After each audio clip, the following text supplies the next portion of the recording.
Yes. हाँ sir, just a minute sir. Visible sir. Pooja ma'am. Yes, welcome sir to our expert talk. And before starting the talk, I would like to give a small introduction of Dr. N.M. Patel sir to all our students. So Dr. N.M. Patel sir is working as an associate professor in the Department of Computer Engineering at Birla Vishwakarma Mahavidyalaya Engineering College in Vallabh Vidyanagar since 1994. He is having more than 26 years of teaching experience, and he has earned his PhD degree from BVM Engineering College in 2012. He has guided several students for their project and their research works. He has published and presented several research papers in the national and international journals and conferences. We are so grateful to him for accepting our invitation to deliver the expert talk on file systems. A very warm welcome, sir. Okay, thank you. Thank you, and good evening to one and all. As Madam has told, I'm going to today I'm going to discuss about file system part of operating system. But before I start file system part, let very quickly we go through why we have to learn OS. What is OS? Any student can give the answer. Why we have to learn operating system? What is operating system? Any student? I think you are learning this subject, in this semester. So why you have to learn this subject? Or in other words, can we have a computer without operating system? Can you have a computer without operating system?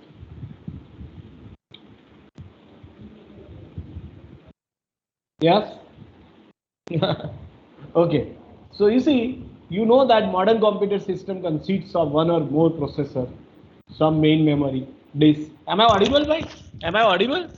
Yes, sir. Yes, sir.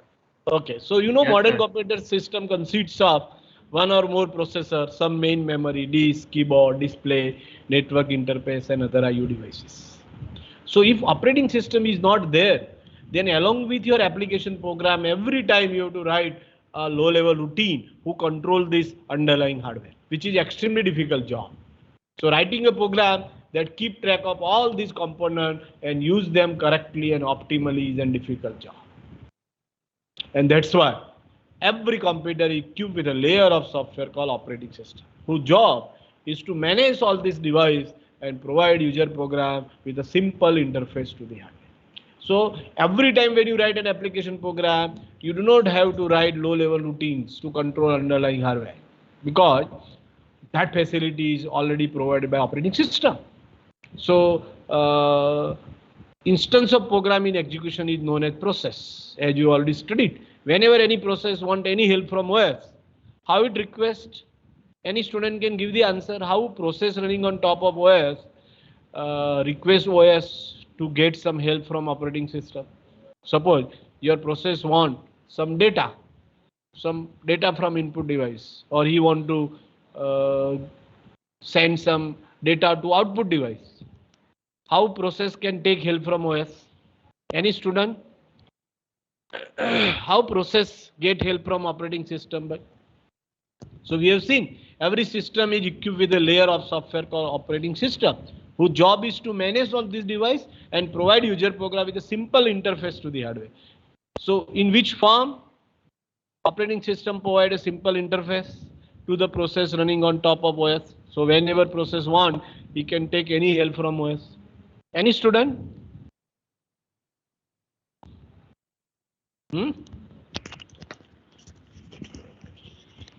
In form of system call. So whenever process want any help, you invoke appropriate system call. Fine? Understood?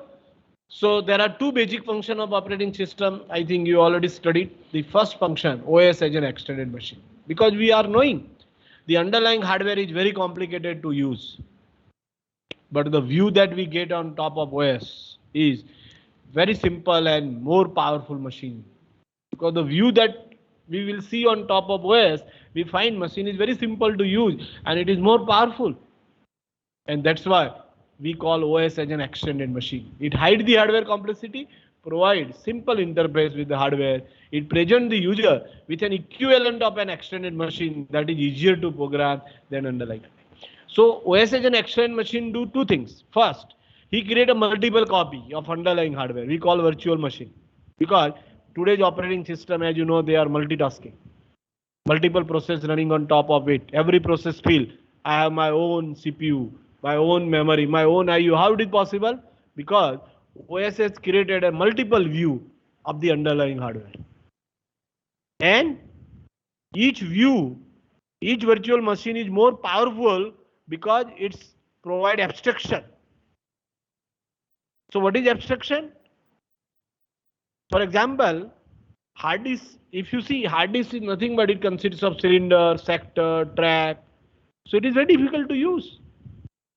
But the view that we get on top of OS, hard disk is nothing but it is collection of files. So whenever your process want to communicate with hard disk, he tell OS, I want to open this file, I want to read from this file, I want to write this file. So it use appropriate system called like open, read, write. So the view of hard disk that you get on top of OS is hard disk is nothing but collection of files. That is called abstraction. So OS, on top of OS, we will find the machine that is easier to program and we feel it is more powerful than actual machine.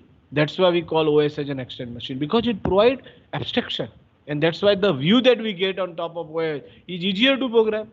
Now you see, if I say you program hard disk which consists of cylinder, track, sector, then it is very difficult because you should know first detail and then you can only communicate with hard disk. But we don't have to worry that because the OS always do abstraction. And it provides very simple and more powerful view on top of it. That's why we call OS as an extended machine. And second very important function of OS as a resource manager. It provides an orderly and control allocation of the resource. It works as a mediator. Whenever request comes, he check whether resource is available or not. If available, it will be granted. If multiple requests come, he work as a mediator. Fine, understood? So it provide orderly and control allocation of the resource like processor, memory, and IO device among the program computing for them. It also allows sharing of the resources. And there are two ways of sharing of the resources. The one is called time multiplexing and second is called space multiplexing. Anybody give the example? How it allows sharing of the processor? I think you already studied in OS. How many topics are already you studied in OS by? In theory, what you studied so far? Tell me.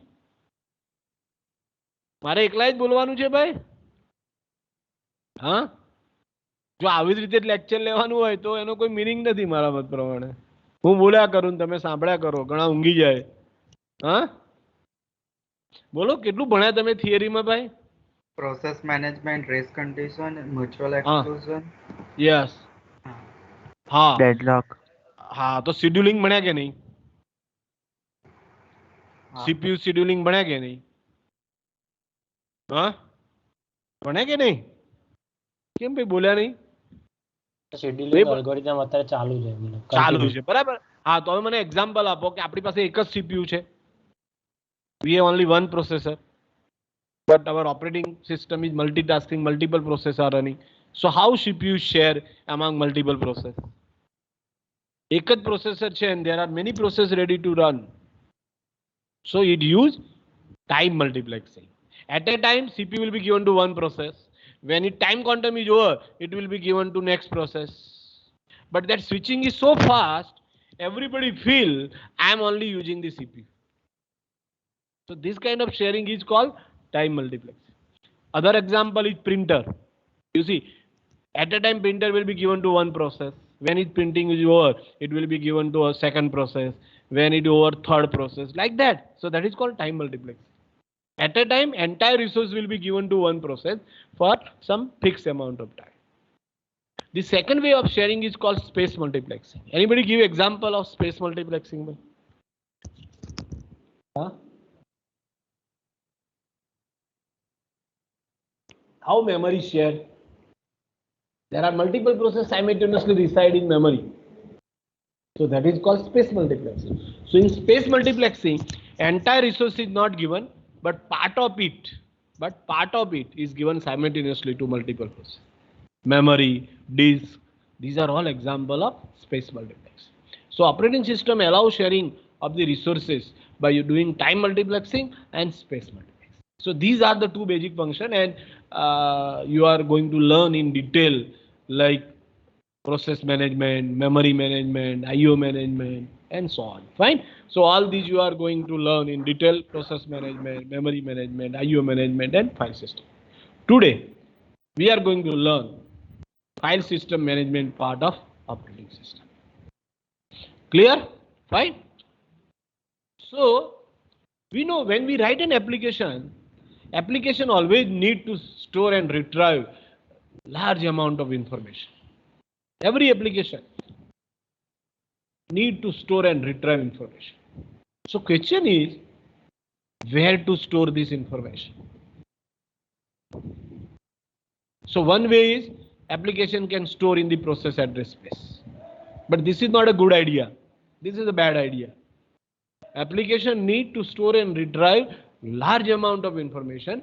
The question is where to store this information. So if we think one simple solution is let it will be stored in process address space itself.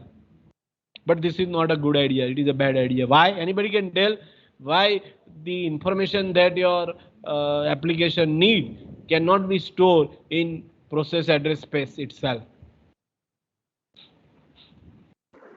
A, it's limited, and B, it would be overwritten by some other process the moment it goes out. No, the first limitation is if we store in process address space, then other process cannot use it because every process has its own address space, and we want that that information we have to store such that multiple process can share it. Second limitation you can understand, when process destroy, address space is also destroyed, so information is also you lose the information. If it is stored in process address space, because process address space is only retained with process as long as process is running. That process destroy, address space is also free, so you lose information, and that's why it is not a bad idea. And third, you can say size is limited to size of virtual address space. May not be sufficient for airline reservation, for banking application, where you have a large amount of information. The data is lost when application terminate. Then third, multiple process might want to access the same data. Imagine telephone directory part of one process may be used by other process also. So information is going to be shared among processes, and that's why it is a bad idea to store in process address space. Then where to store? So we want our solution should be such that we are able to store large amount of information. So and it should retain for a long period of time. So we want long-term information storage, and it should be able to store very large amount of information. Information must survive even though the termination of the process using it, even though process terminate, information must survive and should provide concurrent access to multiple processes. So we want our storage, our information must be stored such that we can store large amount of information. Information must survive even though process terminate, and multiple process can concurrently access. So what is the solution? The solution is you have to store that information on disk in unit called files. Right? And files are persistence, not affected by process creation and termination, and only owner can explicitly delete it. And files are managed by OS. So we are interested to discuss part of OS who manage the files. It's called file system part. The files are managed by operating system. How they are structured, named, accessed, used, protected, and implemented. That we are interested to learn. The part of OS dealing with files are known as file system. So we will discuss file system from two perspectives. User perspective and design perspective. User perspective means as a user, you are always interested to know how files are named, how they are protected, which different operation you can perform on files. These are called user perspective. Design perspective means how operating system implement files, how operating system store information of the file on disk, how it retrieve, how it knows on which part of this file content is stored, and so on. These are called design perspective. So we will discuss file system from both perspective, user perspective and design perspective. Let me start discussion of file system from user perspective. So what is our first perspective? Okay, whenever I want to retrieve the information from disk or want to store information disk, I will only tell operating system, okay, you open this file, you read this file, you write this file. So we have to just give file name. So as a user perspective, we are interested to know how name given to file. You see, we don't have to know how exactly files are stored on disk. They may be stored in from a block, sector, and so on. We have to only give a name. So process create a file and give it name. So that other process can also use the file, because if they know the name, they can use the file. So very simple. Whenever process want to write or want to read, he create a file and he perform read and write operation. So once it has a name, multiple process can use that file. So how files are named? Their name can be as long as 255 characters. Digits and special characters are sometimes allowed. MS DOS and Windows are not case sensitive, but Unix is. In Unix, file name, if you use small letter, if you use capital letter, it will be treated as a different file. But in Windows, it is not a case sensitive. So how files are named? You can follow the same rules that we are applicable to variable name. Same rules can be applicable to give a file name. So in some operating system, file name is limited to certain character. For example, in Unix, file name is limited to only 14 characters. You can give your file name not more than 14 characters. But in Linux, it can be up to 255 characters. How this limitation comes? That we will see when we discuss from design perspective. In some operating system, file name is divided in two parts, name and extension. For example, in Windows, there is a meaning of extension. But in operating system like Unix, there is no meaning of extension. You see, in operating system like DOS, their file name was limited to 8 character and 3 character for extension. So name is divided in two parts, name part and extension. In Unix, extensions are not enforced by OS. Then you ask me the question, why we are giving extension to C file in Unix and Linux also? Because that is required by compiler. Operating system point of view, there is no meaning of extension, and that's why you see in Unix, when you compile your C file, you get executable file a.out, and you can give any name to a.out. Means you can, rather than a.out, you want my executable file should have a name P, you can gcc p.c -o, and you can give a name P. Then P become your binary file, P become your executable file. No need of any extension. But in Windows, they attach meaning to extension. Try to associate application to file extension, and that is the reason process can register extension with OS and specify for each one which program owns that extension. And that's why double clicking on doc file, it automatically start Microsoft Word because it has a meaning. It is registered. So when you double click on doc, it automatically start Microsoft Word. But that is not the case in Unix. So we now know how files But are sir, named. वो Yeah. Unix में ऐसा क्यों नहीं करते? Like, why do they don't follow the same norms? I mean, But what's the difference? yeah, because every OS has its own mechanism, right? Every operating system has its own format of binary file. It has its own mechanism, and that's why in Unix they don't enforce. Okay, but you must have this kind of. It has advantage also. No? We don't have to. We get a flexibility.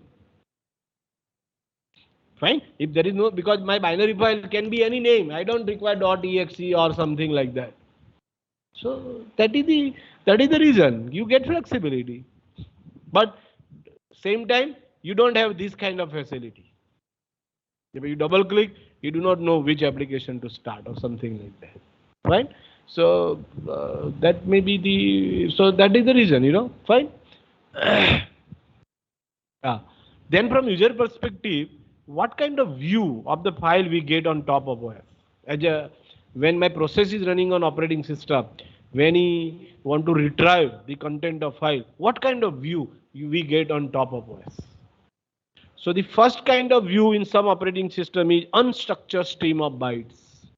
Like operating system like Unix and Linux, the view that we get on top of OS is file is unstructured stream of bytes. What do you mean by unstructured stream of byte? Anybody can justify? I say in Unix, the view of the file that you get on top of OS is unstructured stream of bytes. Because Yeah, because it does not have any extension, na? If you had a clear extension. Extension has no relation right now. What I'm saying is the view that you get on top of OS. Here extension has no meaning, ne? Extension is only applicable with name. Right now what I'm saying is what kind of view of the file you get on top of OS? How file content is stored, what kind of in which format you get file data, that I'm talking about. So there is no relation with extension. I am saying on top of Unix, you can see file as an unstructured stream of byte, because whenever you want to read a file content, you have a system call read system call, in which you have to only tell how many byte you want to read. જે લોકોએ યુનિક્સમાં read system call use કર્યો હશે એને ખબર હશે કે તમારે એટલું જ કહેવાનું કે ભાઈ કેટલા બાઇટ વાંચવા છે. So you can read as many as byte you want. So I feel file is nothing but it is an unstructured stream of byte. Actually, we know files is stored in form of blocks. On this, it has allocated one fixed size of blocks. But that detail is hide by OS, and OS will tell file is simply unstructured stream of byte. You read as many as byte you want. What is the advantage of this kind of file structure? કેમ યુનિક્સમાં આવું unstructured stream of byte file structure use થયું હશે? કોઈ જવાબ આપશે ભાઈ? Anybody can give the answer? What is the reason behind this unstructured stream of byte?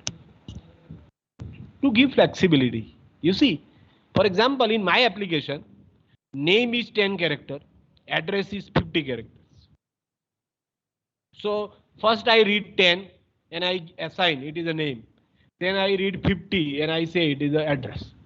But suppose instead of that, if the internal structure of file is in form of some fixed size record, and that is the second kind of structure, some OS, they say that the view of the file you can see is a record sequence. 80 characters, you can only get 80 character record at a time. Then that kind of flexibility you not get. Every time you have to read 80 characters. Right? So second kind of file structure is record sequence, some fixed size of record. And third is complex structure. File is tree of records. So data are stored in variable length record, each containing key field in a fixed position in the record. So rapid search is possible using commercial data process. So this is complicated structure where file consists of tree of record. So advantage you are going to get here is searching become fast, because in every record at fixed position there is a key. So you can have a key based searching. Right? So these are the three structures are possible: unstructured stream of bytes, record sequence, and complex structure. The operating system like Unix and Linux, they use unstructured stream of bytes, so you get flexibility. Right? That is the advantage. Then as a user perspective, we are interested how we can access file, whether sequential access or random access. So read or byte from beginning. Cannot jump around if it is a sequential. Convenient when medium was magnetic tape. But generally in random access, you can read any order. So in operating system like Unix and Linux, if you want, by default it is sequential, but if you want, you can have a random access also. It support function like seek. Through seek, you can change your file pointer and you can read from anywhere. So as a user perspective, we are interested to know. Then every file along with name and data certain attributes are associated with the file. So along with name and data, OS associate other information with each file called attribute, and it vary from OS to OS. So for example, in Unix, what are the attribute of file? Type of file, which type of file it is. Then identifiers means user ID, group ID, permission, size, last modified time. Right? These are all attributes associated with the file. Now I want to ask the question. Suppose in Unix and Linux, how I know what are the attribute of file? Suppose if you want to know the attribute of file, any command to know the attribute of file?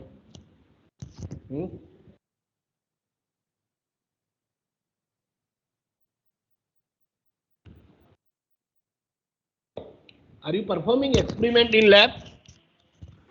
Sir, Hello? when you have names, why is there a need for unique tag number? Why Like, need why for? is there any need for identifier? Yeah, because otherwise how you know who own the file?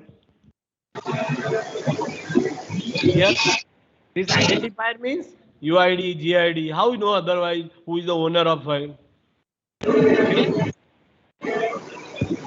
So whenever any user process create a file, because files are created by user process. Yes. Whenever any user process create a file, the owner of that file become UID of that user who has created that file. So these are the identifier, UID, GID, group identification number. Based on the user process who create a file, it become owner. Right? How you know the attribute of file by Linux માં કોઈ તમે બધા I think laboratory Linux માં કરો છો કે સામાં કરો છો? તમે લેબ માં શું વાપરો છો? કયું OS વાપરો છો? હેલો. યુઝ કરી છે પણ અમને લિનક્સ કરાવે છે. હા, તો લિનક્સ માં તમે કેવી રીતે જાણો કે એટ્રીબ્યુટ કયા છે ફાઇલ ના? ls-l. Yes, correct. You are correct. When you do ls-l, you see first column માં શું આવે? તે ભાઈ ls-l કર્યું હશે તો ફર્સ્ટ કોલમ માં શું આવે? ડિરેક્ટરી છે કે ફાઇલ? હા, type of file. Dash means it is regular file. Type of file. So in Unix there are following other type of file. Regular file. આપણી જે C ફાઇલ, આપણી બાઇનરી ફાઇલ, આ બધા રેગ્યુલર ફાઇલ કહેવાય. Directory. તમે જોશો D આવશે. D નો meaning it is directory. C આવે એનો મતલબ it is character special file. B આવે એનો મતલબ it is block special file. L આવે એનો મતલબ it is a symbolic link file. S આવે means it is socket. P આવે મીન્સ ઇટ ઇઝ પાઇપ. તો આ બધા ડિફરન્ટ ટાઈપ્સ ઓફ ફાઇલ. એટલે પહેલી કોલમમાં ls-l માં ટાઈપ આવે. પછીની 9 કોલમ. યસ. સર સોકેટ એટલે શું થાય? હા, સોકેટ છે ને એ તમે ભણશો ડિટેલમાં કે whenever two process want to communicate with each other which are running on a different machine, then through socket you can establish a connection among them. ને તમે નેટવર્કમાં ભણશો. ઓનલાઈન સોકેટ તો સર ભણેલા છે બટ આ ફાઇલ સોકેટ હશે એટલે એનો મતલબ શું? ના ના ના ના, એ ભાઈ સમજ એવું નથી. એ જે સોકેટ છે ને યુનિક્સમાં શું છે, દરેક ડિવાઇસ એને ફાઇલ તરીકે ઇમ્પ્લિમેન્ટ કરે દો. યુનિક્સમાં દરેક device is also treated as a file. એટલે એ તમે જે સોકેટ છે એ બેઝિકલી ફોર નેટવર્ક, પણ એને બી એ ફાઇલ તરીકે ટ્રીટ કરે. Clear? He treat that also as a file. યુનિક્સમાં કેવું છે, લિનક્સમાં દરેક ડિવાઇસ કે તમારી હાર્ડ ડિસ્ક છે ને એને બ્લોક સ્પેશિયલ ફાઇલ કહેવાય. HDA1 તમે જોશો /DV/HDA1 તમારું પહેલું પાર્ટીશન હશે ને એનું નામ આવું હશે /DV/HDA1 because every device in Unix is created as a file. Fine, understood? So yes, so તમે જોશો ls-l માં ટાઈપ આવશે, પછી 9-bit પ્રોટેક્શન કોડ આવશે RWX, અને પછી શું આવશે? પછી UID GID, number of link, size, last modified time. So these are all attribute of the file associated, and it vary from OS to OS. It vary from OS to Windows માં જુદા attribute હોય, Unix માં જુદા attribute. So we as a user perspective we are interested to know what are the attribute associated with the file. Then which different operation we can perform on file. So we know operating system support a system call to create a file, to write into file, read into file, then random access in the file, delete a file, truncate a file. So various system calls are available to perform different operation on the file. Similar way, there is another kind of files is called directory, which is used to group file together. We call directory. So directory or folder keep track of file, and they are usually themselves as a files, because Unix treat directory also as a file. So later on, very soon, we will discuss which information store in directory. Anybody can tell which information store into directory? Very interesting part. Or I ask another question. Whenever you tell operating system, you retrieve the content of particular file. How operating system knows in which block content of file P is stored? તો પહેલા એને P નામની file આપો તો OS શું કરશે? એને કેવી ખબર પડશે કે આ P નામની ફાઇલ ક્યાં સ્ટોર થયેલી છે? By the file path. હા? Yes? By the file path. હા, પાથ આપશો એટલે શું કરશે? પાથ આપશો એટલે એ જગ્યાએ જશે અને ઈ ફાઇલ છે કે નહીં સૌથી પહેલા ચેક કરશે, અને જો નહીં હોય તો એક્સેપ્શન એનો મતલબ ફાઇલનું નામ ક્યાં સ્ટોર થયેલું હશે? આઈ એમ આસ્કિંગ ધેટ સેમ ક્વેશ્ચન. તમે જે ફાઇલનું એ સર્ચ કરે છે, બરાબર? પાથમાં, પાથ એટલે શું? તમે શું આપો છો પાથમાં? આઈ મીન સૌથી પહેલા રૂટ ડિરેક્ટરીનો પહેલો સ્લેશ હોય. યુ આર ગિવિંગ ડિરેક્ટરીનું નામ આપો છો કે નહીં? યસ સર, દઈએ છીએ. હા, તો ફાઇલ ક્યાંનું નામ ક્યાં સ્ટોર થયેલું હોય? ડિરેક્ટરીની અંદર. That I am asking, that I am telling. Basically, in directory, file name is stored, and along with file name, very important information through which OS can locate that file. And very soon we will see in Unix, Linux, every directory consists of file name and inode number, because files are implemented using inode in Linux. So very soon we will discuss what is inode. But just to give an idea, in Linux, directory entry store file name and inode. એટલે તમે જેવું ફાઇલનું નામ આપો, ડિરેક્ટરીમાં search કરે, નામ ફાઇલના નામની સાથે આઇનોડ નંબર હોય, એને આઇનોડ નંબર મળે એટલે આઇનોડને લોકેટ કરે. અને આઇનોડની અંદર very soon we will discuss blocks numbers R store, કે ભાઈ ફાઇલની કન્ટેન્ટ કયા બ્લોકમાં સ્ટોર થયેલી છે, એ આઇનોડમાં સ્ટોર થયેલું હોય. સો this is the way how OS can easily locate where file content is stored. Right? So directory operations, what kind of different operation we perform on directory? We search a file, we create a file. You see, whenever you create any new file, directory entry will be created. When you delete a file, directory entry will be removed. Right? You can rename a file. So these are the various operations you can perform on directory. So directories are nothing but they are used to store file name, and along with file name, very important information through which you can retrieve the content of file.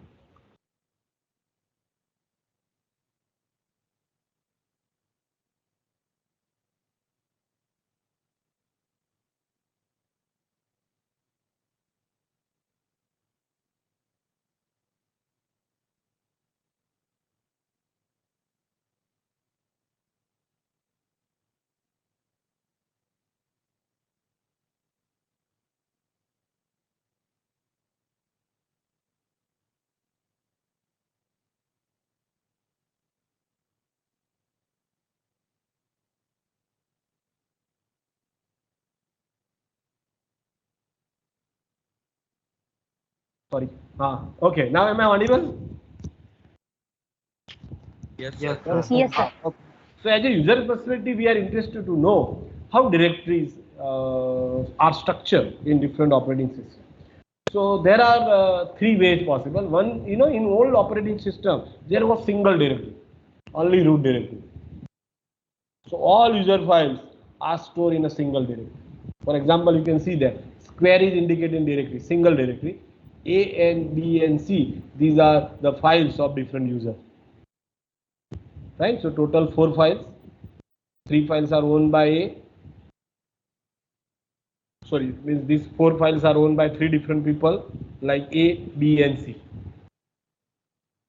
So advantage here, you can locate quickly file. But what is the disadvantage there?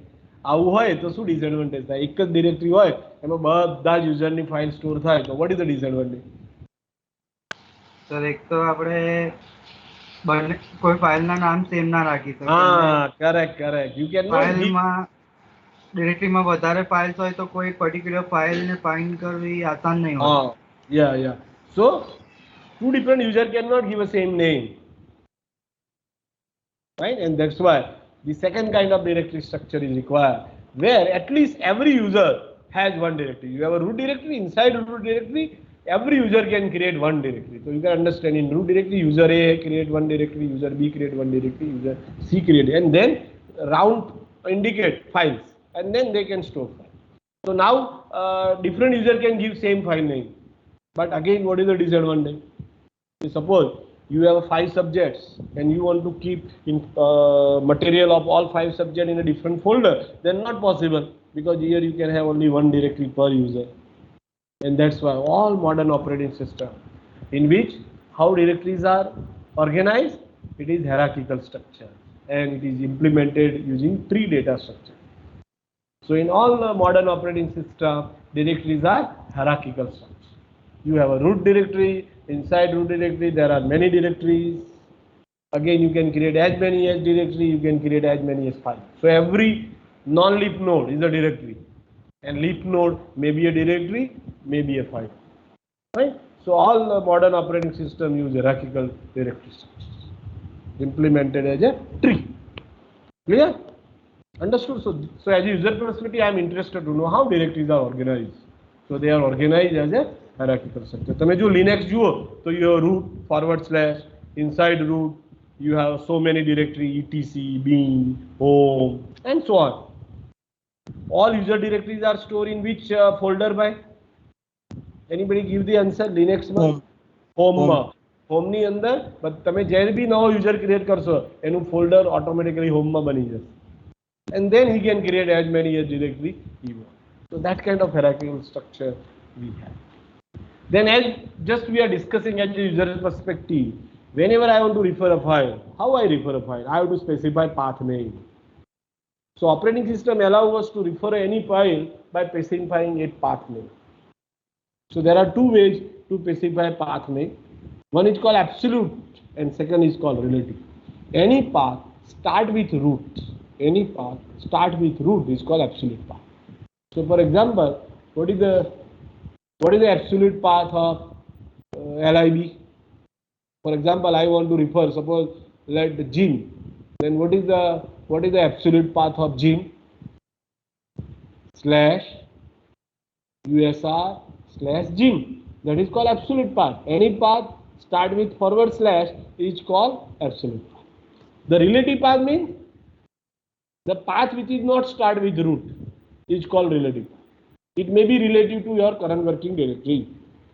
You see, you are working in some directory, that is called your current working directory. Right now, wherever you are working is called your current working directory. So you specify path relative to your current working directory. For example, you are in etc directory and you want to refer some file in etc directory. How you give a relative path? ./directory name. Correct. Dot means current working directory, and you are saying I am referring a file in my current working directory. That is called relative path. That is called relative. For example, let a very interesting part. You are in for example, let you are in lib directory, and you want to refer a file in usr directory. What is the relative path? Let you are in lib. /usr. Yes, correct. Dot means you say I am lib. What is the parent? Dot means parent. Dot of parent is root. Dot of means parent of lib is root. So dot /usr. So that is also a relative path. So any path which not start with root is called relative path. So it is relative to your current working directory. Right? So dot you can specify. So there are two ways I have explained: the relative path and absolute path. And we have special symbols like dot and double dot. Dot means current working directory and double dot is fine. So yeah. Then one more new concept that is supported by Linux and Unix is mounting the file system. Generally, when we boot, we can say that the file system from which we boot is our root file system. Suppose I want to access a file from other file system, like you want to access a file from pen drive. Then you have to mount that file system, means you have to join that file system with your root file system. That is called mounting. Mounting means joining. Then only you can access file from that file system. You see, right now it is automatically done when you when you boot. You see, actually you are not doing any mounting, even though you can access files from your pen drive because it is auto mounted. But suppose if auto mounted facility is not there, then you have to mount using mount system call or using mount command. So for example, let this is your root file system. Suppose let this is my root file system, and I want to access, suppose this is my root file system, and I want to access a file from other file system, suppose from floppy. There, I have to say that mount /dv fd0 to mnt. So mnt is your one of the folder of your root file system. Suppose this is your root file system where you want to mount. So A is your root file system and B is the file system which you want to mount. A is your root file system and B is the file system you want to mount. So you have to tell I want to mount /dv /fd0 file system at mnt. So what happens when you mount it, MNT automatically become root of this mounted file system. That is when you write /MNT, it automatically understand, it do a joining, it establish, it basically an establish correspondence between the mount directory and root of mounted file system. So MNT is a root directory. And it automatically when come across MNT, it starts searching in the root of mounted file system. For example, let you have mounted an MNT. To access USR, you have to simply write /MNT/USR. So when /MNT comes, you understand it is you are referring mounted file system. So you achieve device independence. You don't have to, you see, once you mount, you feel like you are accessing file from your root file system, even though you are accessing file from pen drive. You achieve device independence. That is the idea behind mounting the file system. Sir હા sir આપણે ઘણી વખત જ્યારે pen drive insert કરીએ કોઈ Linux system આપણે ચલાવતા હોઈએ ત્યારે સર જનરલી એ ડિવાઇસ અથવા તો મીડિયાના ફોલ્ડરમાં હોય અથવા તો એમએનટી ફોલ્ડરમાં હોય. બટ જ્યારે સર આપણે એફડિસ્ક કમાન્ડ રન કરીએ તો ત્યારે સર /SDA એ તો આપણી જે મેઇન હાર્ડ ડ્રાઈવ હોય એ હોય અને SDA બી ની અંદર એ સેવ થયેલું હોય. તો સર અને એ /dev /SDA ને SDA બી હોય છે. તો સર હવે એકચ્યુઅલી સર ઈ માઉન્ટ થાય છે કયા ફોલ્ડરમાં? ઈ એમએનટી ના ફોલ્ડરમાં થાય છે કે પછી dev /SDA બી કે SDA માં થાય છે? ના ના, એ એમએનટી માં એના કોઈ બી એક ફોલ્ડરમાં જ માઉન્ટ થાય. તમને લખ્યું હશે કે ક્યાં માઉન્ટ થાય છે. તમે તું FDS અથવા માઉન્ટ કમાન્ડ રન કરવાનો, યુ રન માઉન્ટ કમાન્ડ. હા સર, એ માઉન્ટ કર્યું. Yes sir. ના ના, એકલું માઉન્ટ કમાન્ડ રન કરવાનું, કશું આપ્યા વગર માઉન્ટ. તો એ શું કહેશે? In mount command you get all the file systems which are mounted and where they are mounted. It shows that details. When you run only mount command, it tells where your file systems are mounted. Okay, understood? તો sir આજે /dev /SDA B1 એ આપણું partition ને પછી જો SDB2 હોય તો આપણે ના એનું નામ નહીં લખવાનું. આપણે તો ખાલી જે ફાઇલ સિસ્ટમ, માનો કે પેન ડ્રાઈવ છે /dv SDA1 એ પેન ડ્રાઈવ છે દર. Yes sir. S, બરાબર? તો એનું નામ લખવાનું. I want to mount a pen drive at MNT and these are option, read only or read write. 0 means read write, 1 means read only. અને આ system call છે. કમાન્ડ લખો ત્યારે આવું લખવાનું, માઉન્ટ ફાઇલ સિસ્ટમ નું નામ, ક્યાં માઉન્ટ કરવું છે, બસ. that you do. તો સર આપણે ખાલી એક જ પાર્ટીશન માઉન્ટ કરવું હોય then it is possible? Yeah, because partition, if it is a file system, એ આખું partition માં માનો કે તે બીજી OS install કરી છે, so then that you mount in your root file system. Yes, it is possible. Okay sir, thank you. And but you know, once you mount file system, you cannot use original file of MNT. Can I use original file of MNT?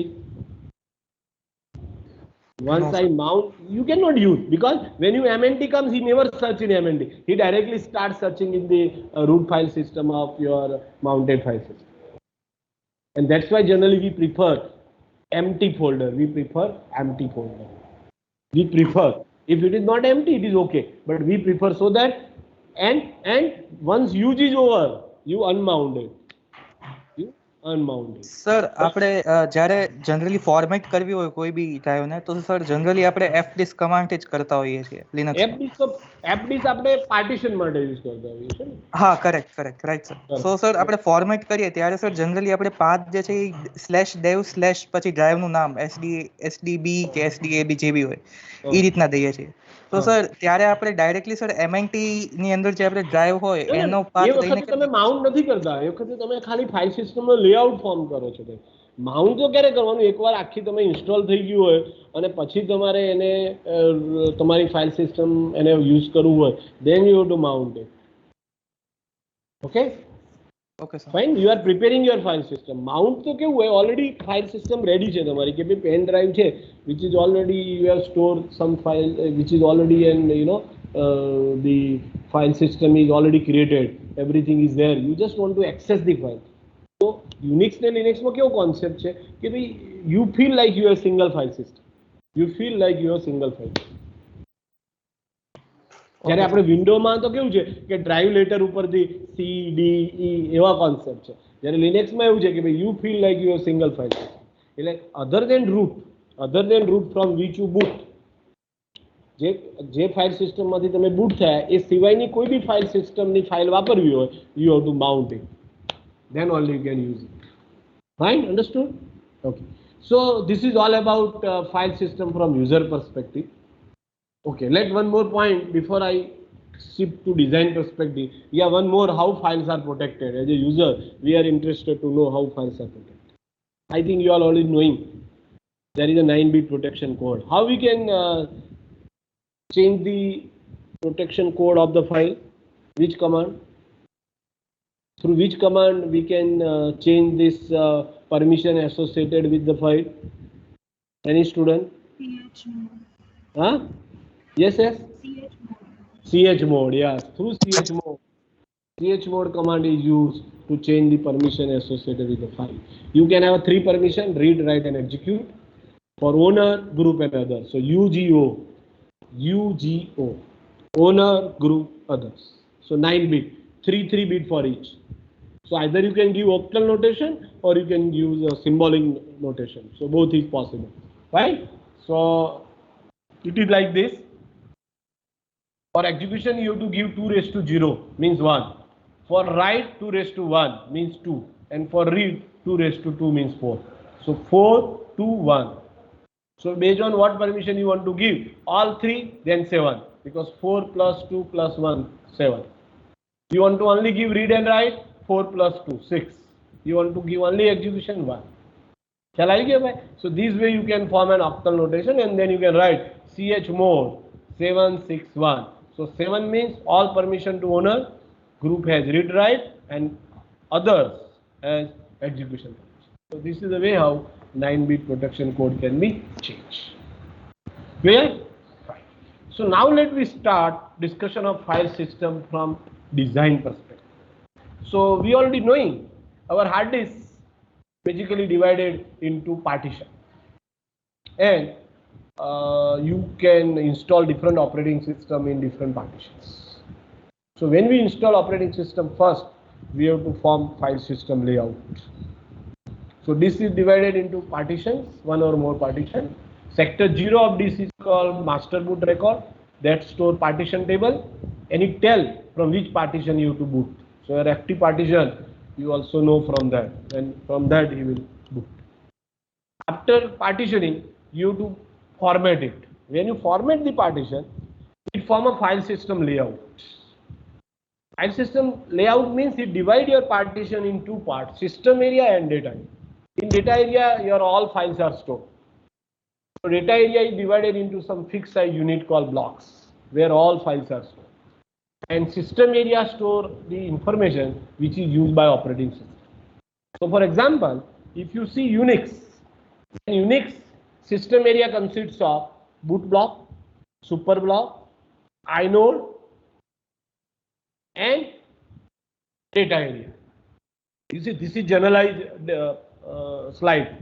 I am talking about these are all information I have added that may be applicable to any operating system. But if I talk about specific to Unix, then it has only boot block, It has a super block and inode in system area. Only three parts: boot block, super block, and inode. And in data area, all files are stored. If I talk about window, then it has a boot block, it has a FAT and root directory. FAT and root directory. So when you format a partition, it form a file system layout, and that vary from OS to OS. So if you want to install Unix, you have to use a format command of Unix to form a file system layout. If you want to install a window, you have a format command of window which form a file system layout. So file system layout will divide your partition into two parts: data area and system area. So in Sir, Unix, yes. sir, I have very lame doubt, but I'll ask. Uh, If we just format any of the partition, then sir, does it really clean the data in the directory or partition?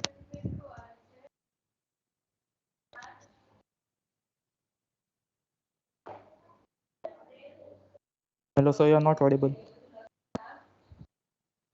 Yeah, clear. Because when you format it form a layout, no? So definitely it clear the everything and form this kind of two parts: system area and data area. Okay. And that is the reason when we format, we lose the information. No? Correct, sir. So what is the use of boot block? Any student can tell what is the use of boot block? Sir, it is used to store the booting information, like whenever Yeah, it will be inserted. yeah. So it store a specific program that is responsible for loading operating system into disk. So when we boot, so when we switch on the machine, exactly what happens when you switch on the machine? Anybody can tell when you switch on the machine what Sir, when exactly? you switch on the machine, exactly firstly bootloader is executed and it No, finds no, that. no, no, no, no, no, no. No, what is first executed? Because processor, you see, processor can only use primary memory, that is RAM or ROM. But we know RAM is volatile, and that's why your system is designed such that when you switch on, your processor reset, and when your processor reset, it generates some specific address, and that address is always mapped to ROM, bias ROM. So first program in bias ROM is going to be executed, and that do power on self testing, and that's why you get a message: memory is okay, everything is okay, and then it run a program that locate boot block. From that, bootloader program is loaded into memory, and then he load OS from disk to memory. So very quickly, I just give the entire process. When you switch on, BIOS program run, they do power on self testing, and second part of BIOS is locate boot block. From that, he load bootloader program. That bootloader program is executed. That locate keeping disk where your operating system is stored, and then it is loaded in memory and it is going to be executed. And then in Unix, after kernel is loaded and it is executed, shell is loaded and you get a prompt, right? You get a prompt. That is a very basic way how booting takes place, right? So we know the in file system layout, our partition is divided in two parts: system area and data area. Data area is responsible for storing all files and directories, and system area consists of boot block, inodes, super block in Unix, or it consists of boot block, FAT, and root directory in case of Windows. Sir, what consists of iBlock, inodes? Like I what that exactly? that I'm going into detail of this. I'm going into detail. Now the next question is how files are implemented. How files are implemented, because that is how operating system. You see, we always refer file by name. When we give a name, operating system try to see whether that file is there or not by examining directory. But then how operating system knows on which block that file content is stored? That is known as implementation of file. How operating system implement a file? Implement a file means how operating system keep track in which blocks file content is stored. Because finally, file content is stored in form of blocks.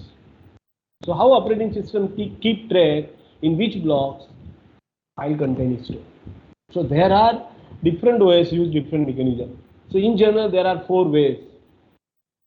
of implementation of file. The first is known as continuous allocation.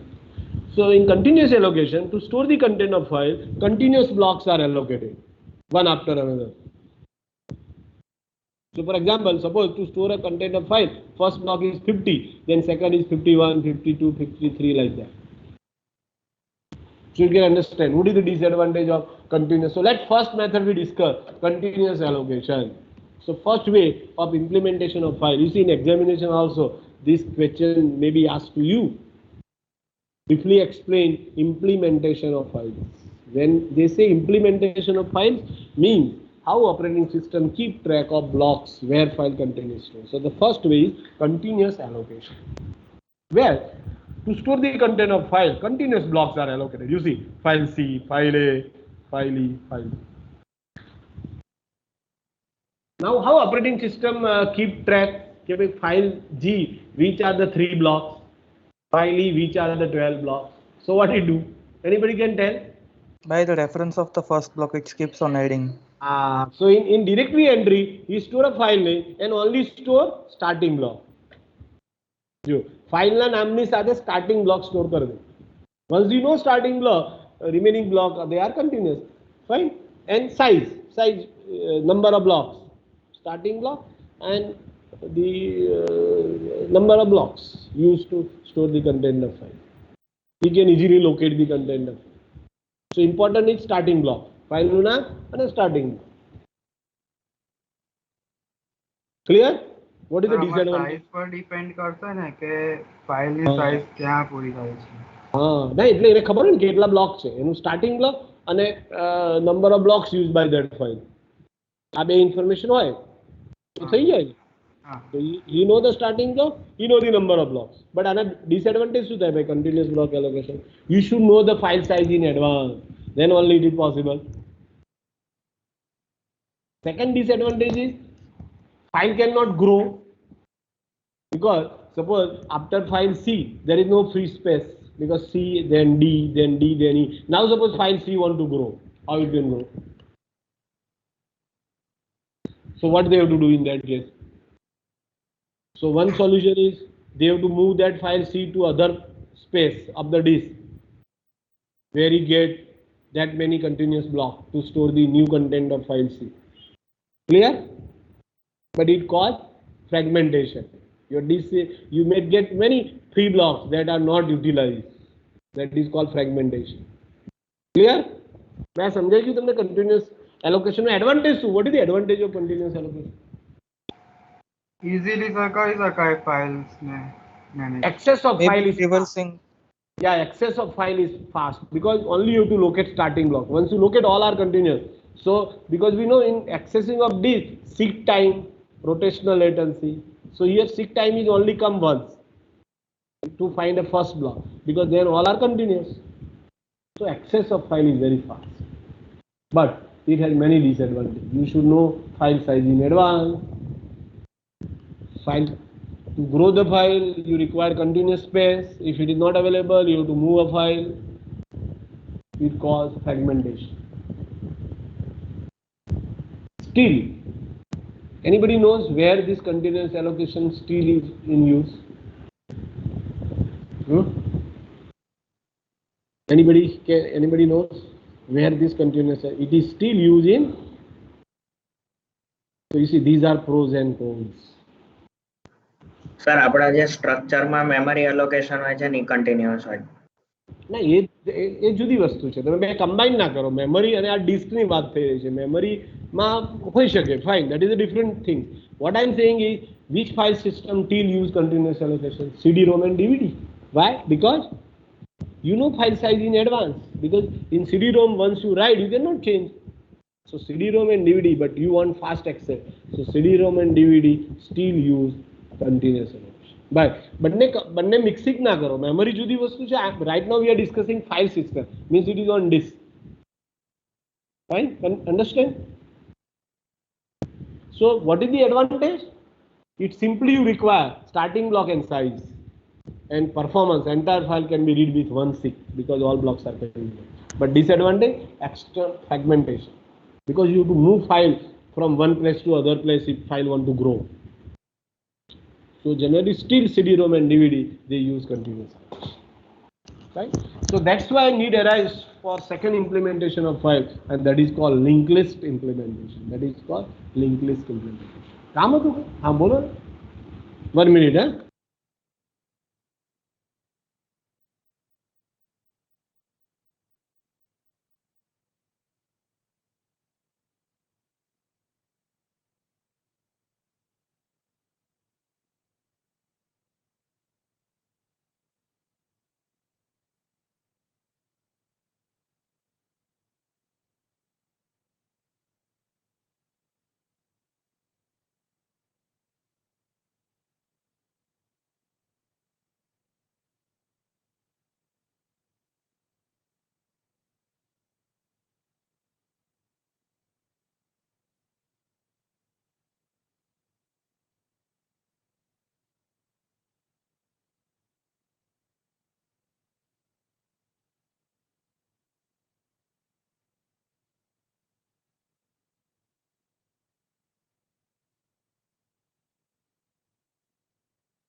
Okay, fine. Okay. Now second method is called linked list allocation. You see here, continuous blocks are not allocated. Whichever free block will be allocated to store the content. Whichever freely available block, because operating system always keep track of free block. Whichever freely available will be allocated. So blocks are allocated randomly on the disk. Then how operating system knows? Okay, after this block, which block is used to store the content of file? So he maintain a linked list. So here blocks are allocated one at a time, and then some part of block is used to store the content of file, and some small part of block is used to store the address of next block. To store the address of next block. For example, file A, it is stored in block 4, 7, 2, 10 and 12. So this way linked list is maintained in block itself. Some part of block is used to store a content of file, and in some part they store an address that point to next block. So this is called linked list allocation. And last block will tell this is the last block. So some specific signature 0 in address part will tell it is the last. So what operating system has to do now? By operating system has to only store file name and operating system એ શું store કરવાનું file name ની સાથે to retry કોનું address એટલે next file નું address ના next file નું નહીં ભાઈ કોનું કરવું પડે સ્ટાર્ટિંગ બ્લોક એને ખાલી સ્ટાર્ટિંગ બ્લોક જ સ્ટોર કરવાનું ને ફાઇલ નું નેમ અને starting block. Once you know starting block, rest of the block he can easily find by traversing the list. Yes or no? Barabar? Yes, sir. So only file operating system has to store file name and starting block. But what is the disadvantage? What is the disadvantage of linked list allocation? Here entire block is not used to store the content of block. That is the disadvantage. Because some part of block is used to store the address of next block. So each file is stored as a linked list of block. First word of each block point to next block. So you can see that file A, file B. This is the way it maintains the linked list. Fine, understood? Clear? So no space lost to external fragmentation. This only need to maintain first block of each file. So the disadvantage of continuous allocation we can easily minimize, but here blocks are allocated one at a time. They may be random, and that's why seek time is involved. So it is not efficient as continuous allocation. That you can also see. Random access is costly. Overhead of pointers, Right? And that's why third way of implementation, that is called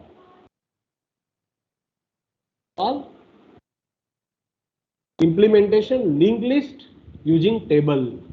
So third way of implementation of file is implemented a linked list allocation using table. So what they did is, typically entire block is used to store a content of file, but blocks are allocated one at a time. Then how operating system knows which are the blocks used to store the content of file? So they maintain a linked list separately in a table. Blocks are only used to store the content of file, and linked list is maintained in a separate table, that is called file allocation table. That is called FAT. In fact, every block has an entry. Every block has an entry in FAT. And that entry store the next block. Or that entry tell block is free. Or that entry tell block is last block. Or that entry tell block is bad block. Single table. For example, you can see that. Suppose this is a file A. This was linked list implementation of file A. Now, in using table, what you have to do is, now blocks are only used to store the content of file, but this address part is stored in table. You can see that after block 4, which block is used by. So you can see that in table at index 4, because every block is an entry in table. So block 4 entry what tell? After 4, you see A start here, because starting block is 4. What is the entry of block number 4 tell?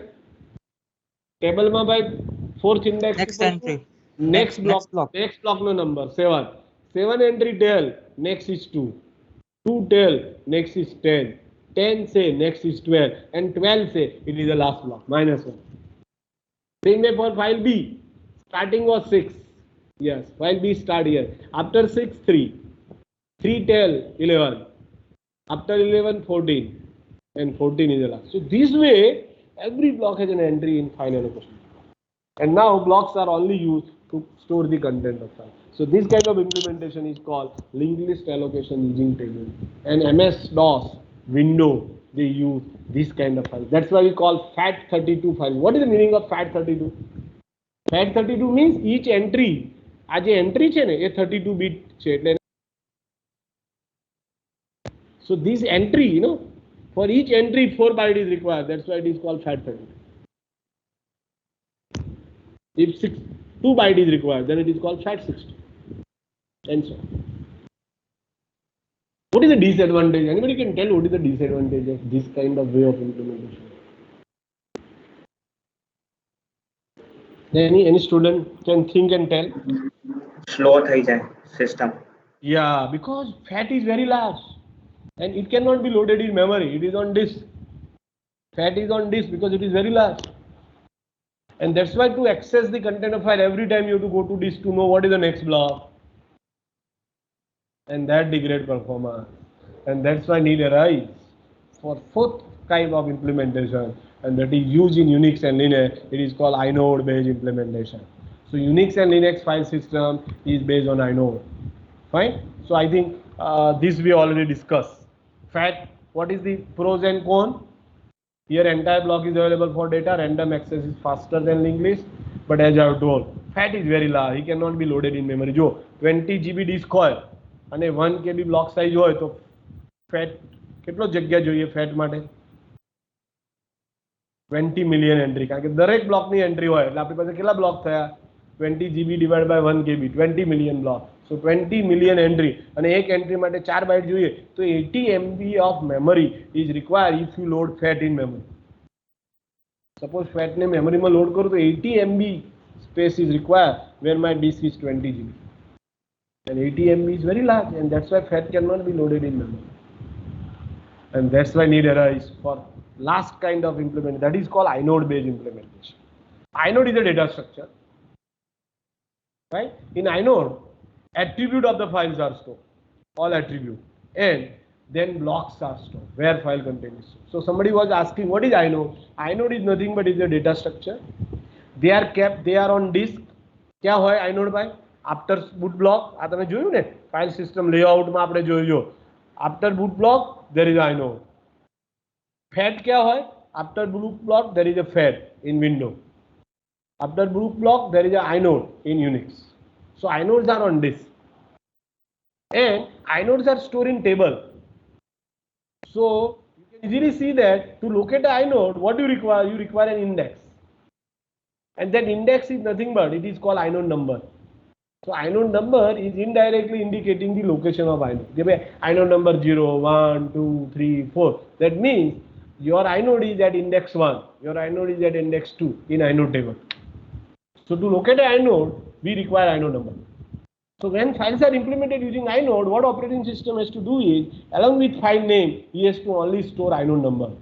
When you give a file name, operating system will search into the directory based on your path name, find out the inode number. Once he know the inode number, he locate the inode of that file. And very interesting part is, you have to only load inodes of the file which are currently used, because every file has its own inode. So disadvantage of FAT. You see, in case of FAT, what happened? Even though right now only 3 files are open, but FAT is a single table. You have to load entire table in memory, and that take large amount of memory. While in Unix, every file has a separate inode. So only those files which are currently open, only that file inode is loaded in memory. So performance is improved, because those files are only open, their inode is loaded in memory. And if they are in memory, to know the blocks, you do not have to perform IO operation, because once inode is loaded in memory, you can easily know the blocks where file contains. But the question is, inode has a limited size, but file can be very large. File may have many blocks. So can we keep all blocks in one inode? Not possible. And that's why design of inode is very interesting. In some part, all attributes are stored, and then there are 10 direct entry. 10 direct entry means 10 blocks, first 10 blocks, they are directly stored in inode. And then single indirect, double indirect entry. This way, fixed size of inode can support file size up to terabyte. You can have file size up to terabyte, but inode is only 64 byte or 128 byte. If you see inode, then it is only a 64 byte or 128 byte, because the arrangement of inode is like this. It has a 10 direct entry. So first 10 blocks are directly stored in inode. But suppose your file size, so suppose block size is 1K, then up to what file size you get data block directly from inode? Yeah, bhai. Block size 1K હોય તો કેટલી ફાઇલની size સુધી તમે એના blocks directly inode માંથી મળી શકે? બોલો.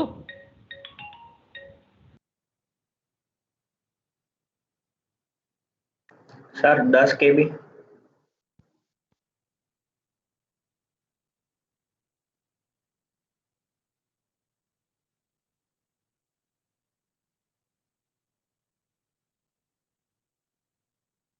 You are correct, up to 10K.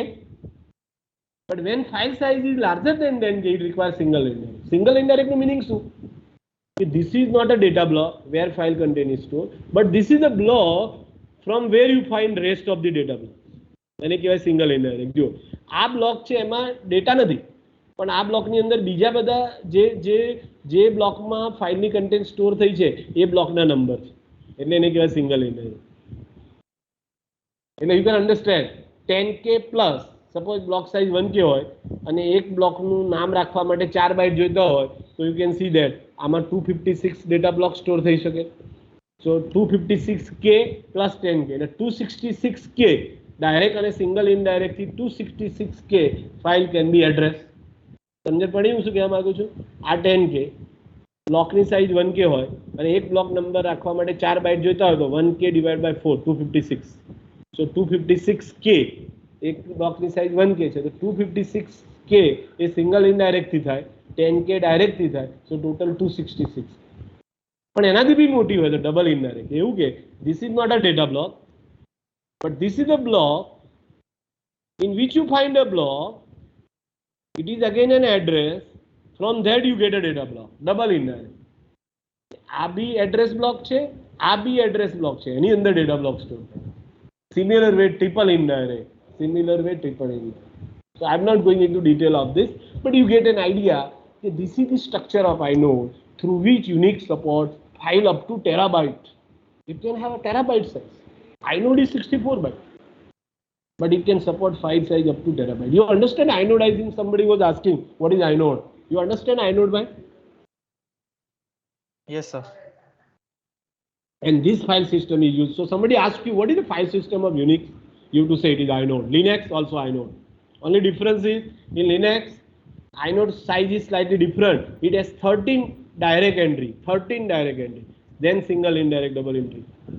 So you can support file size slightly larger who have direct data block. કારણ કે જો ડાયરેક્ટ ડેટા બ્લોક હોય તો what advantage you are getting you directly get blocks from inode you don't require any IO operation પણ single indirect double indirect અને triple indirect થાય then you require IO operation that degrade performance. And that's why we can say that Unix handles smaller file more efficiently than larger file. જો આવો પ્રશ્ન પૂછાય Unix handles smaller file more efficiently than larger file. You understand reason by? Why Unix and because if it is a smaller, then you get data block directly from inode. But as file size is increasing, it requires single, double, and triple that involve IO operation, and that degrade performance. In short, I can say like that. Right? Understood? Right? But main advantage of inode-based file system is you can keep inode of those files which are currently open in memory, and that improve performance compared to FAT. So we already studied file implementation from user perspective. You see, sometimes somebody asks you, explain file system of Linux, file system of Unix. So you have to discuss two things: how files are implemented. So you have to explain files are implemented using inode, and then you have to explain how directories are implemented.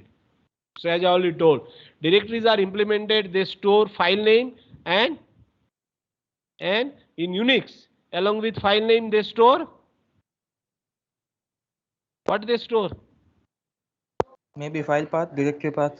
ના ભાઈ ફાઇલનું નામ જ હોય પછી path ક્યાં આવે path ઉપરથી તો ફાઇલનું નામ તમે પાથ આપ્યો એને સર્ચ કરીને ફાઇલ શોધી પછી એને શું જોઈએ યુનિક્સમાં ફાઇલ શોધ્યા પછી એને શું જોઈએ કે ભાઈ ફાઇલની કન્ટેન્ટ ક્યાં સ્ટોર થયેલી છે તો એના માટે આઇનોડ જોઈએ તો શું હોવું જોઈએ ફાઇલનું નામ અને આઇનોડ નંબર હોવો જોઈએ આઇનોડ તો ડિસ્ક ઉપર છે એનો નંબર હોય નંબર ઉપરથી આઇનોડને લોકેટ કરે. Right? So different OS has a different way directories are implemented, but it store file name and it store attributes and location. Some OS in which attributes are stored in directory entry. In some OS attributes are stored in inode. For example, Unix ma khali naam and inode number hoy, but window ma. So I think I have given, you see, this is the way how directories are implemented. In some operating system, name and attribute. In some operating system, name and pointer to data structure. So for example, inode number is nothing but he locate inode. So these are the way how directories are implemented. Fine, understood? So this is the MS-DOS file system where directory entry consists of file name, extension, some attribute, and starting block because it uses FAT-based file system. So it requires only starting block. This is the Unix file system where file name and inode number. You see, I have told in Unix, file name is limited to 14 character. Why file name is limited to 14 character? Now anybody give the answer? In Unix, file name was limited to 14 character. Why? Because why 14 character? Because 14 byte is used to store a name. જો એમાં 14 byte, 1 byte એટલે 1 character. So 14 byte means your name can be maximum 14 byte. And that's why in Unix, file name was limited to 14. It is fixed 16 byte entry. Unix માં છે directory entry is fixed. All entries are 16 byte. ભલે ને ફાઇલનું નામ 14 byte હોય 2 બાઇટનું હોય 3 બાઇટનું હોય બધી જ એન્ટ્રી 16 બાઇટ. પહેલા 14 બાઇટમાં નામ હોય અને બીજા 2 બાઇટમાં આઇનોડ નંબર. ક્લિયર? તો કોઈ કહેશે કે ભાઈ યુનિક્સમાં કેટલી maximum number of files are possible? Maximum number of files કેટલી પોસિબલ થાય? જો તમને આઈડિયા આવી જવો જોઈએ. Any student?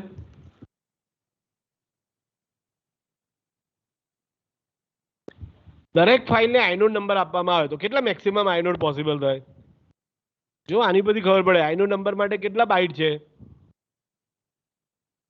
બોલો ભાઈ. 2 બાઇટ. 2 બાઇટ એટલે કેટલા બીટ? 16. હા તો કેટલા થાય maximum?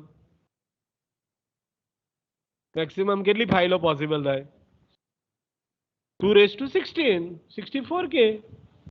So maximum number of files which are possible is 64K because we have a 2 byte. But Linux my directory entry is variable. Huh? Linux directory entry is slightly different. Right now I'm not going into that detail. It is a variable. Ema fixed na hoy. Based on file name, that many bytes are reserved. So file name can be up to 255 characters. File name is up to 255 characters. Fine. That is the difference. Fine. Then generally directory search is a linear search. They always, whenever you give a path name, it search in directory one by one. But other search are also possible. But they generally use linear search. But there are other search, faster search are also possible. Fine.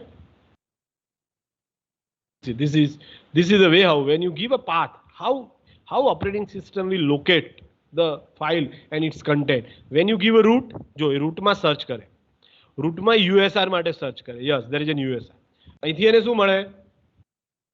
કોઈ બી directory entry search કરે તો શું મળે? ફાઇલનું નામ અને બીજું શું મળે? બોલો. ફાઇલનું નામ મળે અને એની સાથે શું મળે ભાઈ? હમણાં જ મળી ગયા. Inode number. જો એને મળ્યો આઇનોડ નંબર 6. એની ઉપરથી આઇનોડ ને લોકેટ કરે. જો this is the inode number 6. આઇનોડમાં શું મળે એને? આઇનોડમાં શું મળે? એને બ્લોક નંબર મળે કે ભાઈ આ રૂટ ડિરેક્ટરી 132 નામના બ્લોકમાં છે. સો ધીસ ઇઝ યોર USR. આ તમારી USR ડિરેક્ટરી. જો એને રૂટ ડિરેક્ટરી ખબર હોય, એને રૂટ ડિરેક્ટરીનો inode is known to operating system. Starting ખબર હોવી જોઈએ. So operating system always have inode of root is 2 fix હોય. Inode of root is 2. એટલે he know the inode of root directory. Inode of root directory knows, so he know root directory. Inode હોય તો એને directory મળે. Route ડિરેક્ટરીમાંથી એને USR નો inode મળ્યો, એની પરથી એને એનો આઇનોડ વાંચ્યો, એમાંથી બ્લોક મળ્યો, બ્લોક વાંચ્યો એટલે ડિરેક્ટરી મળી. તો USR ડિરેક્ટરી, આ USR ડિરેક્ટરી. એમાં AST મળી, એનો આઇનોડ નંબર 26. એને આઇનોડને લોડ કર્યો, એના પરથી બ્લોક મળ્યું 406. AST is in 406 block. આ AST ડિરેક્ટરી મળી.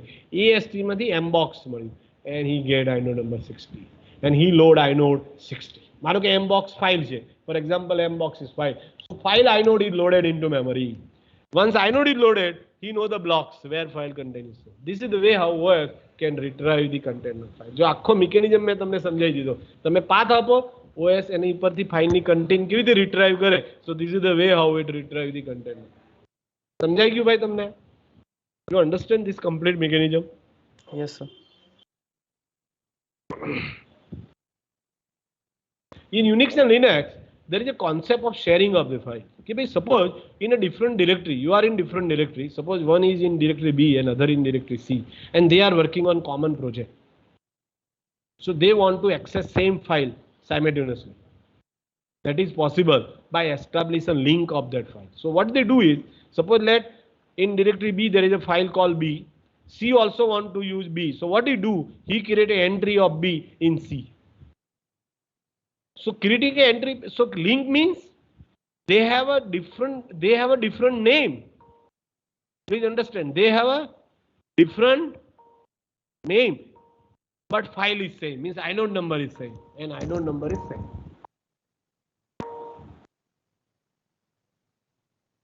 હા ઉદય, મીટિંગ છે? મારે છે ને આ પેલું ચાંગાનું એક એક્સપર્ટ લેક્ચર ચાલતું હતું. હા, થોડીક વાર પછી હું જોઈન થઉં. આમ તો મેં બધું જોઈ દીધેલું છે એટલે બહુ વાંધો નથી એ રીતે. હા, મારે 4:15 જેવું થશે.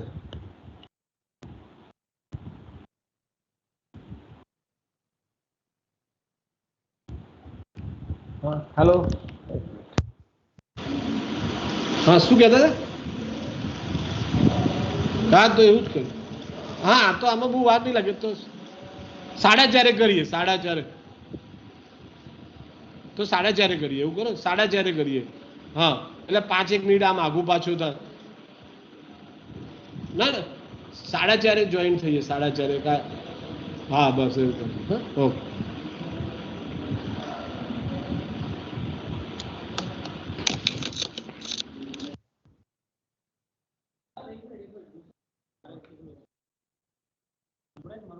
हाँ मैं बंद कर दूंगा हाँ बोल ले तारे हमारे जाति में टेक्सचर છે અને એમાં ઇક્વિટી કરાવતા નથી બધા બહુ ડિસ્ટ્રીબ્યુશન છે ડિસ્ટ્રીબ્યુશન ખોટું જાય છે તમે મોકલે છે મેં કેમ આપણે ચાર જોયા હતા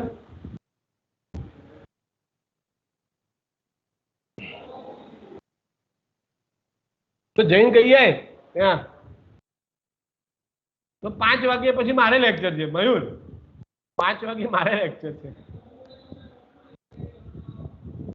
Okay, am I audible, bhai? Am I audible? Am I audible? Yes, sir. sir. Yeah, okay. So you see, when suppose two different users, they want to share a file from two different directory, then there is a concept in Unix is file name may be different, but inode number remains same. That is called link. That is called hard link. That is called hard. So this is the way how sharing of the file is possible. So there is a link command through which you can establish hard link. So you can understand from this next slide. Yeah, you can understand. You see, suppose inode number is same 2433, but they have a different name. They have different name. So both are referring same file.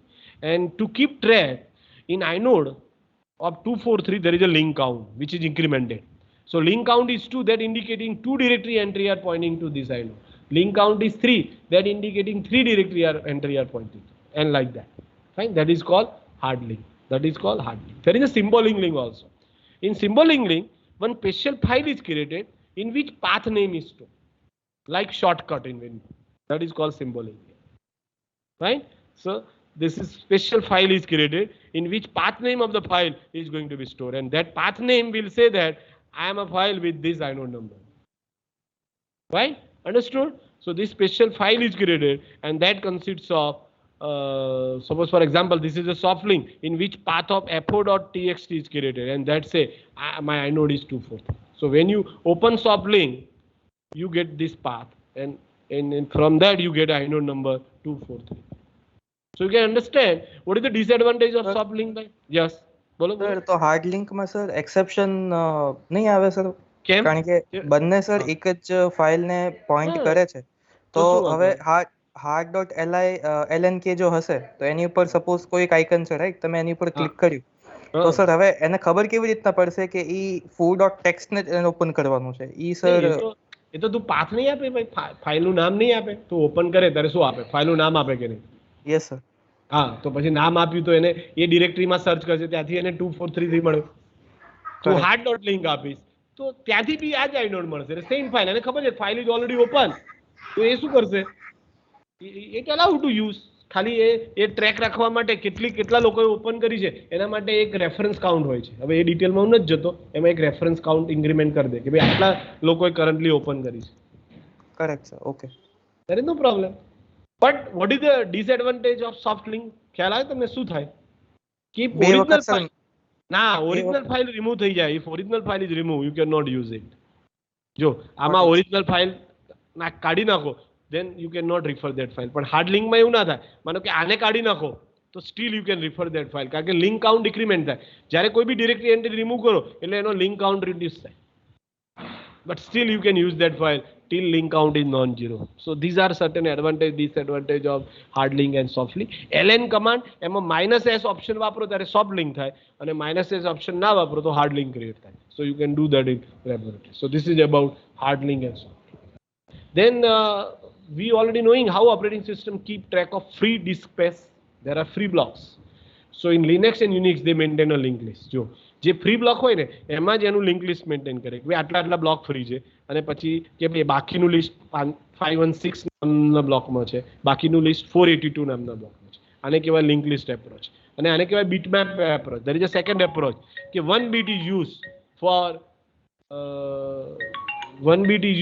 for each block કે ભાઈ whether it is free for example if it is in use then 1 free then 0 so in bitmap every block they use one bit to keep track whether it is free or in use. જ્યારે link લિસ્ટમાં only free blocks information is stored.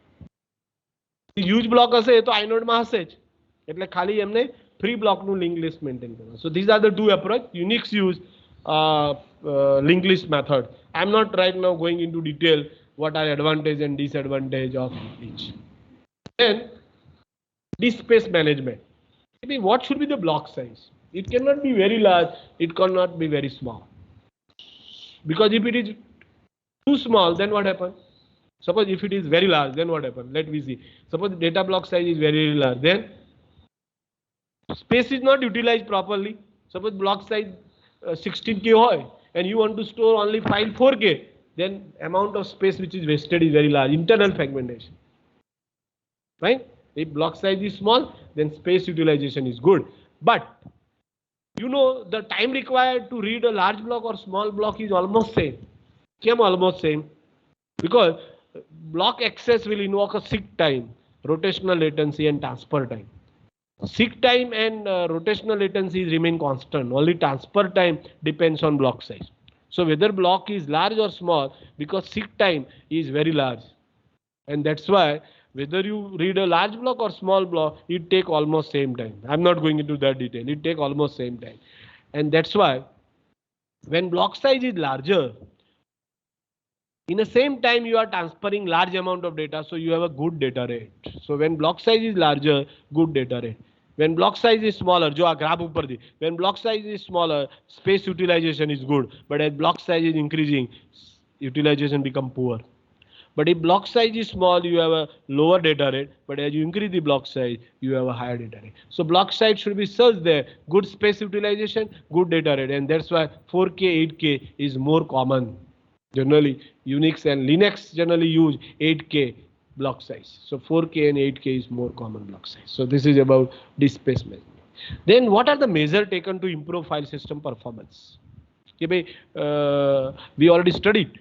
In inode there are blocks, but there is a single, indirect, double indirect. So it involves IO operation. And we know memory is main memory is always faster than the IO. And that's why to improve the performance, the solution which is used most common in Unix and Linux, they use buffer cache. Means most frequently use block information. Once they read, it kept in memory. So again, if it is required, no need of IO operation. That is called buffer cache mechanism. So they use buffer cache mechanism to improve the performance. Second kind of mechanism, what they can do, they keep inode and blocks in the same cylinder so that no seek time is involved. Fine. These are some measures taken to improve. You see, so somebody asked you, what is the difference in Linux file system and Unix file system? They are same, inode based. Only the difference is in performance. They have taken some measure to improve the performance. Fine. Extended 2, extended 3. These are Linux file system. They are inode based. Only difference is they have taken some measure to improve performance. Fine. So this is buffer cache. They use buffer cache mechanism. I'm not going into that detail right now. It is not required. Yeah. Then one more point is file system consistency. You see what happens, as I already explained, generally to improve the performance, what operating system is doing, the blocks which are frequently used, it keep in memory. And after loading into memory, they may be modified. And if those blocks carry inode information, if that block carry directory information, suppose they are modified and before return back to disk, there is a crash or light goes off, then your file system become inconsistent. File system inconsistent means, please understand, when your data block is not returned back to disk, you lose the information. But file system has no problem. But only those blocks which are carrying directory information, those who are carrying inode information, if they are modified in memory, but before you write back them to disk, if there is a crash, then it is called inconsistency in file system. So in Unix, there is a fsck utility, and scandisk is in window to check file system. And that's why you observe, when in Linux, light goes off, and when you again switch off the machine, it performs file system consistency check. If it is inconsistent, it repair it. તમે observe કર્યું હશે, light જો તમે shutdown નહીં કર્યું હોય મશીનને બંધ કરી દીધું હશે તો એ always file system consistency check કરશે. So this is the reason why we have to do shutdown. When we do shutdown, all the blocks which are modified in memory, we write back them to disk. So your system remain consistent. So let to understand inconsistency.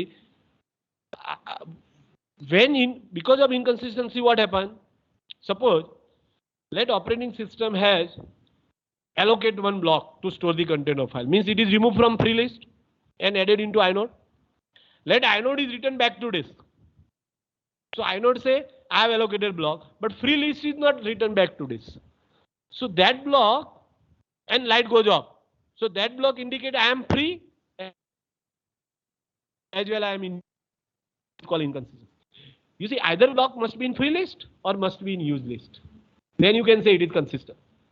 Similar way, number of directory entry and number of link count is same. Then you can say it is consistent. But because of you have not performed shutdown or because of crash in system, block may appear twice in free list. Block may appear twice in use list. Block may not appear in free list, may not appear in use list. Then you can say it is inconsistent. So FSCK program, what he do? He prepare a table. For every block, whenever block found in free list, first table is incremented. When block found in use list, second table is incremented. And after that, he check every block has an entry either in free table or in use table. You can say file system is consistent. Otherwise, he say it is inconsistent. And he try to repair it. So for example, you can see that. Without going into much detail, you can understand. He prepare a two list. Okay, he check each block whether it is in free list or in use list and counter is incremented. So either block has an entry in first table or entry in second table. This is consistent. But this is not consistent. Why? Anybody can tell why this is not consistent? Because block number 2 is not in free list, is not in use list. So it is inconsistent. So આનું repairing શું કરવાનું? બોલો આનું આમાં operating system શું કરે? આ check અને મળ્યું કે ટુ યુઝ લિસ્ટમાં બી નથી અને ફ્રી લિસ્ટમાં, તો આને ફ્રી લિસ્ટમાં મૂકી દેવાનો. બસ, that is the solution to put this block in free list. This is also inconsistent. Why? Anybody can say why this is? Because block number 4 is appeared twice in free list. તો એ શું કરશે? આને એક વાર કરી નાખશે 2 ની જગ્યાએ. Here this is inconsistent because block number 5 is appeared twice in use list. તો આમાં શું કરશે? એક બ્લોક લેશે, આની કોન્ટેન્ટ કોપી કરશે. But your file is corrupted. Your file may be corrupted because of this. But system become consistent. System consistency માટે એને તો આટલું જ જોવાનું કે બ્લોક ઇન યુઝ લિસ્ટમાં હોવો જોઈએ અથવા ફ્રી લિસ્ટમાં હોવો જોઈએ. બસ.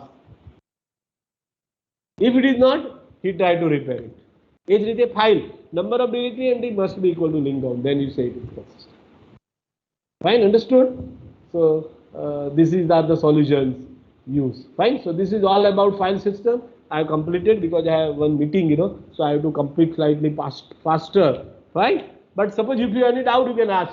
These are some of the questions maybe asked in GATE exam or in maybe in competitive exam. You can understand which of the following statements are true. Very quickly, you give the answer.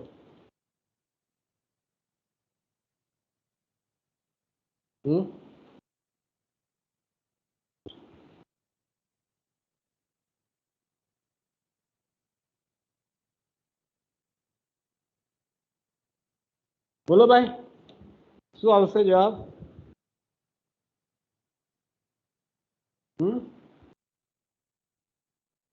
ત્રણે ત્રણ true નથી લાગતા? All 3 are true. જોજો તમારા free ટાઈમમાં all 3 are true. ચલો તમે આ ભણી ગયા. So what is true and what is false? તમે આ test, this process state transition diagram you already studied. This was asked in one of the GATE exam. Am I audible, bhai? Am I audible? Hello? Yes, sir. હા, કોઈ બોલતું નથી એટલે કારણ કે મેં કદાચ માઇક બંધ નથી કરી દીધું.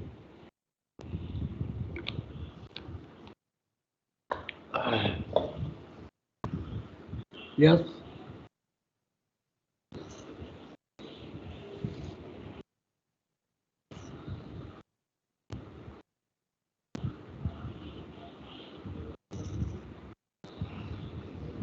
બોલો ભાઈ, કોઈ બોલશે, જવાબ આપશે? કયો સાચું લાગે છે આમાં? નહીં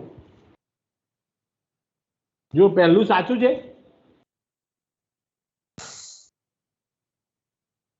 પહેલું સાચું છે ભાઈ, પહેલું સાચું નથી. કારણ કે મેં થર્ડ સાચું. આ third the OS use preemptive. કેમ તે કીધું પ્રીએમ્પ્ટિવ? કારણ કે ready to running and running to ready transition થાય છે એટલે ઇટ ઇઝ પ્રીએમ્પ્ટિવ. યસ. જો આ નોન પ્રીએમ્પ્ટિવ હોત તો કયો એરો ના હોત? સી નો હોત. હા, correct. So this is ready. હા, અને બીજું કયું સાચું લાગે છે? Second. Second, correct. So second and third, that is option number C is correct. Okay. તમે fork ભણી ગયા ભાઈ? You know about fork? Fork Yes, sir. ભણ્યા છો? What is the return value of fork? એના related છે. What is the return value of fork? Fork શું return કરે? જો એને કીધું છે, student had written a program and the PID written by fork was 5119. Which of the following is true? તમને ખબર છે, fork return 0 to child and PID of child to parent. એનો મતલબ શું થાય? 5119 એ શું હશે? It is an PID of child. So the process is parent and the child PID is 5119. That is the correct. So option C is correct because fork return 0 to child and PID of child to parent. એટલે આ non zero છે, એનો મતલબ it is a parent process and he return PID of child to parent. That is 5119 is the PID of child. ચલો આ કોણ કહેશે? Who will tell me? When you execute scanf function, which state transition diagram means which your process was in running, તો running માંથી કયા સ્ટેટમાં જશે? સ્કેનએપ આવે એટલે તરત ખબર પડે. Process was running and when scanf is executed, એ કયા સ્ટેટમાં જાય? he wait for રનિંગ પછી બ્લોક because scanf ના એવું નહીં, scanf શું કરશે કે તમે જ્યાં સુધી એન્ટર ના કરો આઈઓ માટે so it is running to block, it is running to block, right? This is all about અને આ છેલ્લો question.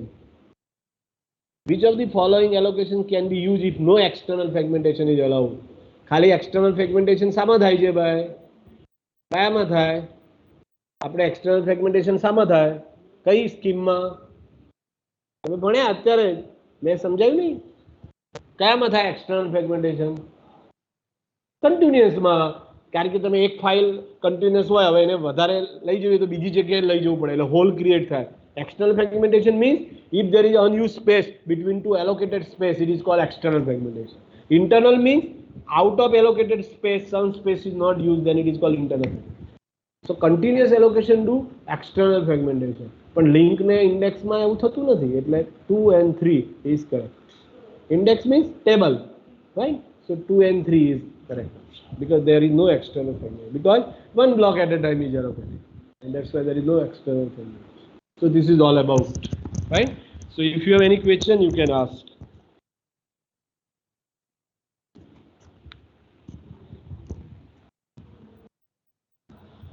Any question?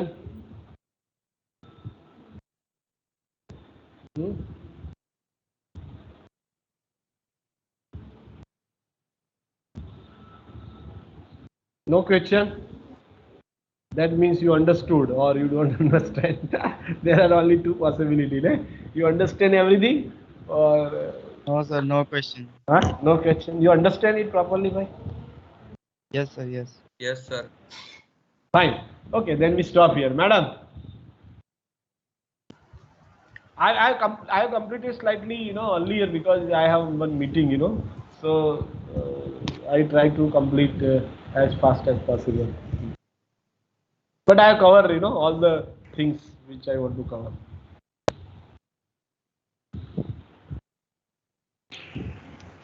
Okay, sir. Thank you so much. Thank you. Thank you. Okay, so we stop here. Yes, sir.